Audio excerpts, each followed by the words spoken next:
Good afternoon and welcome to CEC Gurukul lecture. In continuation with the series on sociology of kinship, in today's lecture we are going to try to understand the matrilineal system of Khasi society and understand the gender relations that comes out from the system of kinship that is very specific or unique to the Khasi tribes. Now, before we try to understand gender and Khasi family structure, the question that arises is, why do we need to understand Khasi family particularly? And the answer is that the Khasi or the matrilineal kinship, particularly from northeast India and other parts of South India, are considered as an anthropological model. Why? Because it is kind of contrasted to the patrilineal descent, where gender relations are considered to be subordinate. And here was kind of a structure which is based around matrilineal line of descent, and therefore the assumption that they would be more gender equality, and therefore a lot of literature and discourses in anthropology and the study of family and kinship tries to compare the north versus the south kinship structure, and most of the understanding is that the matrilineal system is more gender egalitarian.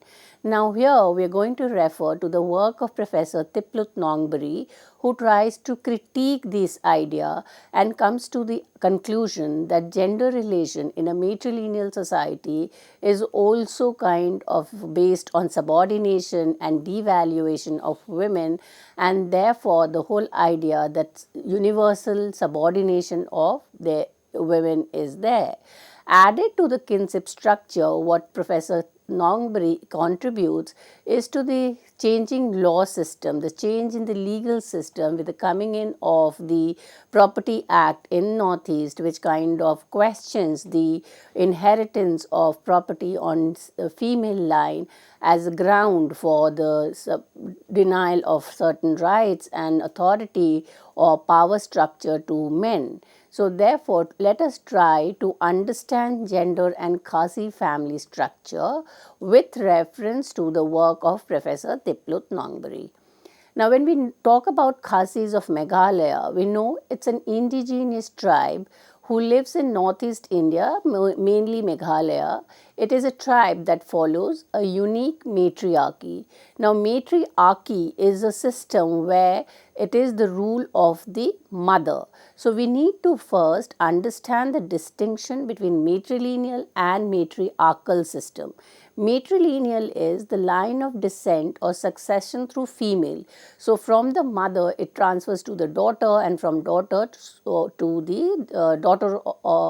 So, there is a female line of succession and inheritance of property. When we come to matriarchy, and we see that it implies the power of the women, and when it comes to the understanding of power relation, authority in the Khasi society, we see there is a kind of a dilemma or there is a contradiction, and that is where the gender relations kind of get subordinated. Now, Bachofen in 1967 suggested that the early social formation of the family gave more importance to the mother, and for which government of the state was also entrusted to the women. So, this is a kind of a typical matriarchal structure where the power is in the hand of the women. Now, do we find such power and authority in the hand of the women in a Khasi society? And that is what we are going to explore in this lecture. In a matrilineal society where women inherit the property and pass down the female line, but the authority and the power structure or the line of authority is not to the female, it goes on to the male, and most of the time it is the mother's brother or the sister's son who are in a position of authority and power in matrilineal society. Now, when we try to talk about the matrilineal society, the first thing that we come to an assumption is that there is a kind of a role division, gender role division. So, what is the role of women in a Khasi society? The Khasi women are responsible for a variety of familial and kinship tasks. So, this is kind of the gender divide between the domestic falling to the women and the public or the more productive falling in the hands of the men. In Khasi culture too, The family is revolving around the family.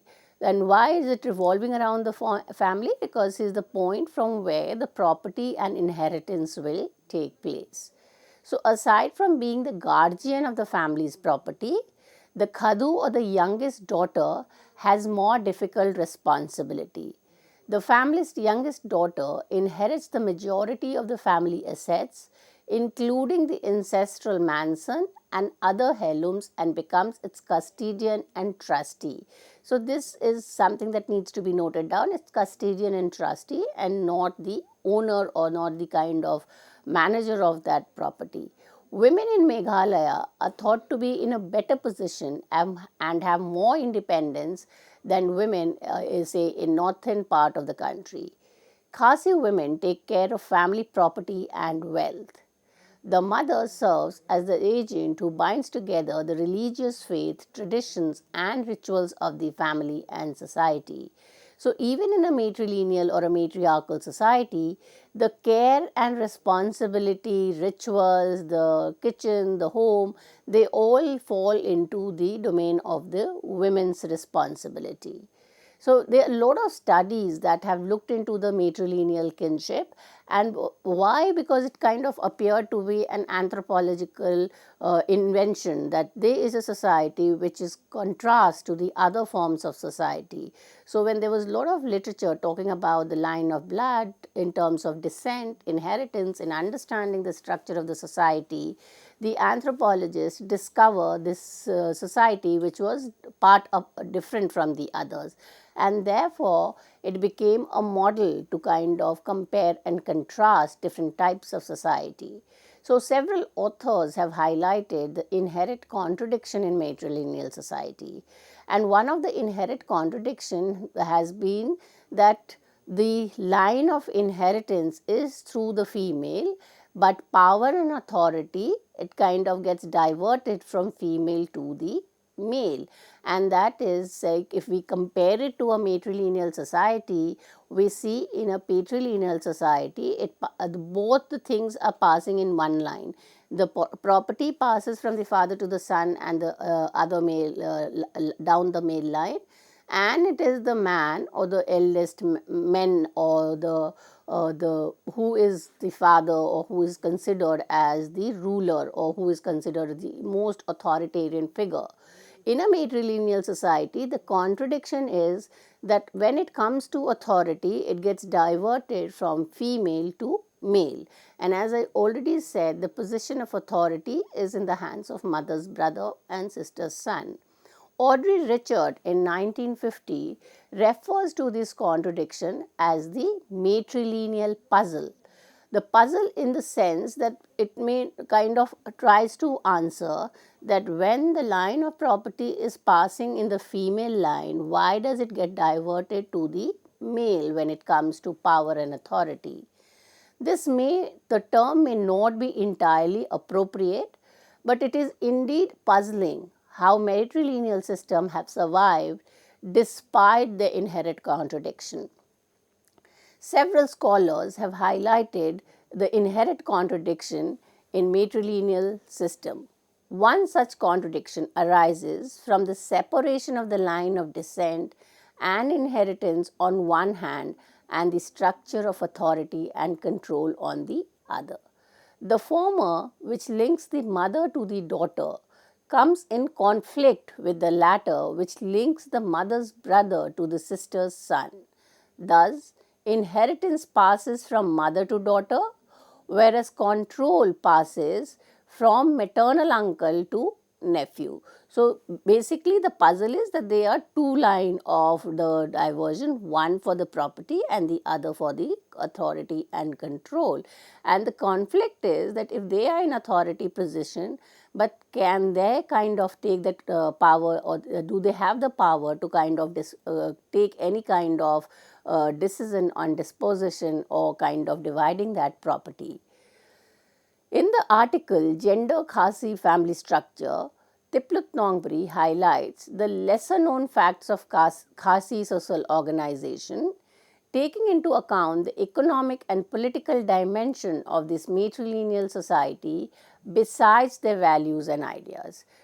So prior to the study, there were a lot of studies which were kind of being very positive in terms of portraying the ideal kind and in terms of the values and ideas of this society. What we need to kind of do is link the domestic to the public, or kind of the kind of connect the two sphere, the reproductive and the productive.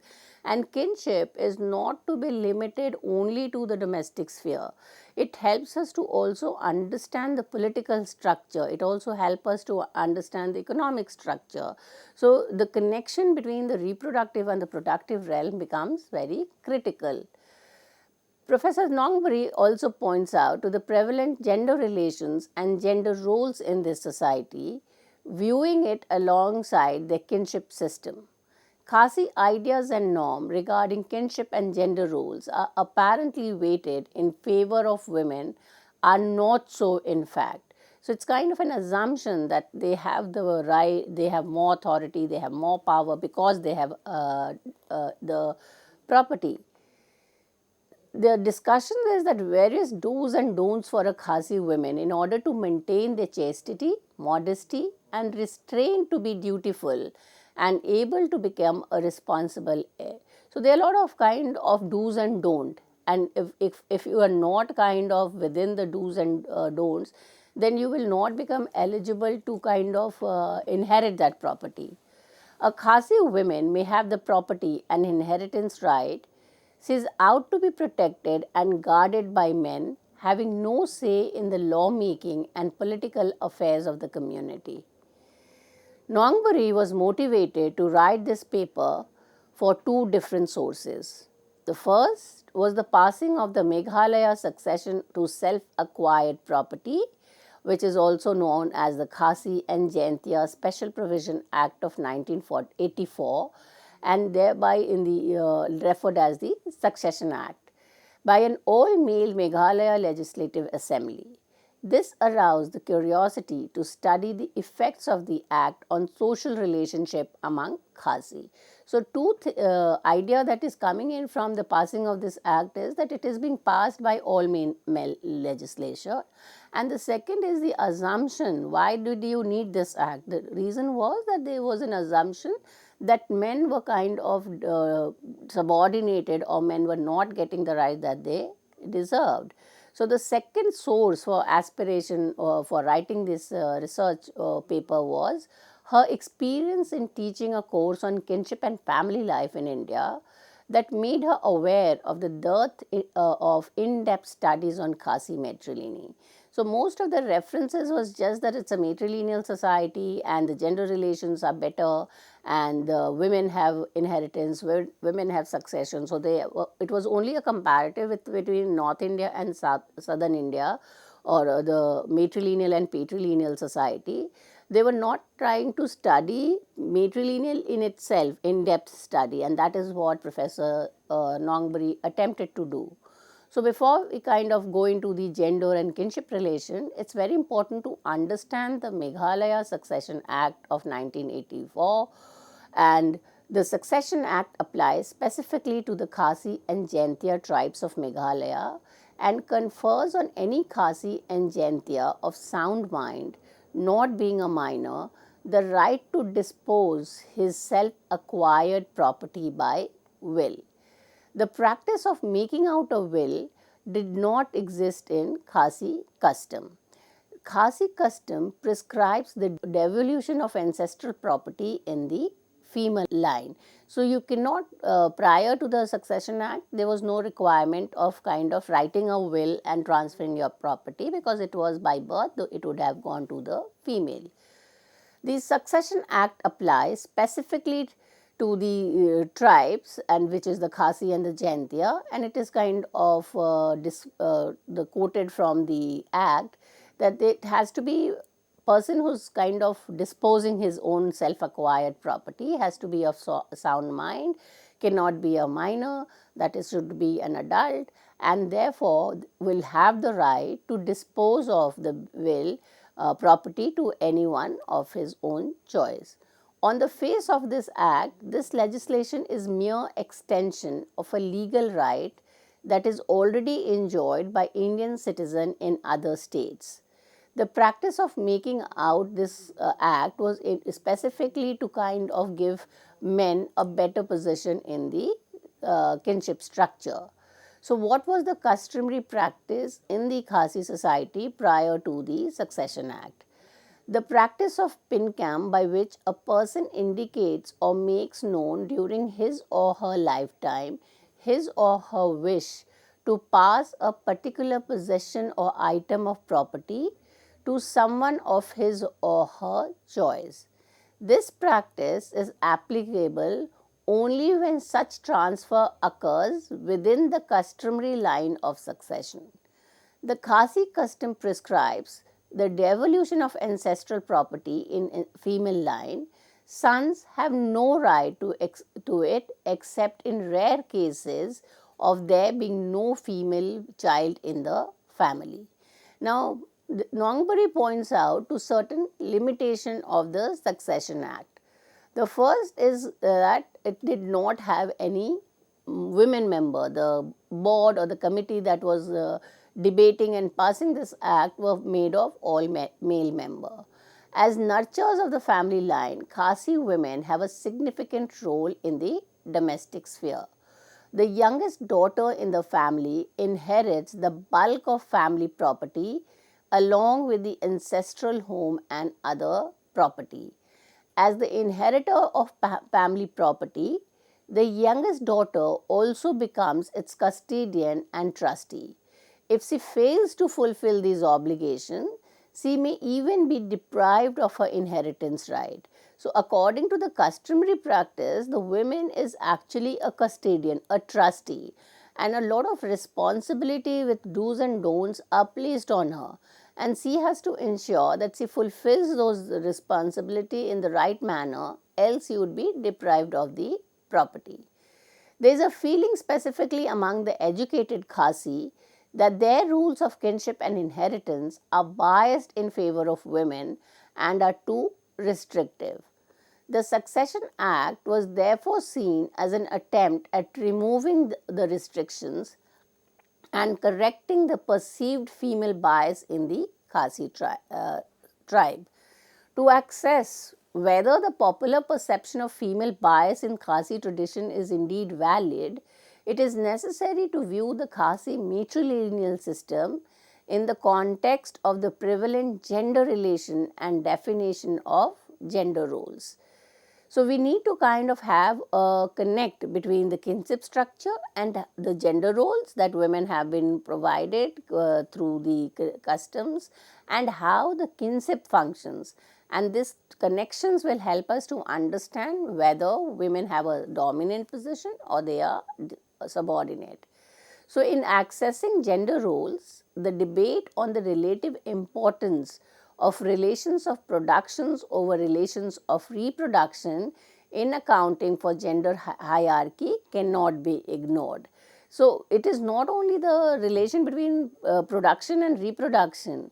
One is that women have been aligned to reproductive and domestic roles and men have been aligned to productive roles, and then a hierarchy has been created where productive roles are considered to be superior to the domestic role, and that gets kind of reflected in the gender relation. So, since men are doing the productive part, the political and the economy, they are kind of considered as dominant to the women who are doing reproductive and the domestic work.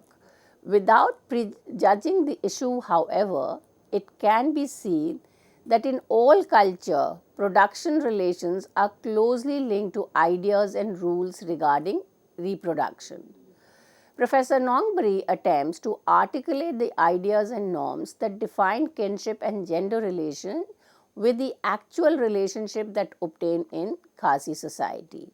So, then we kind of understand what are the rules for disposing of self-acquired property.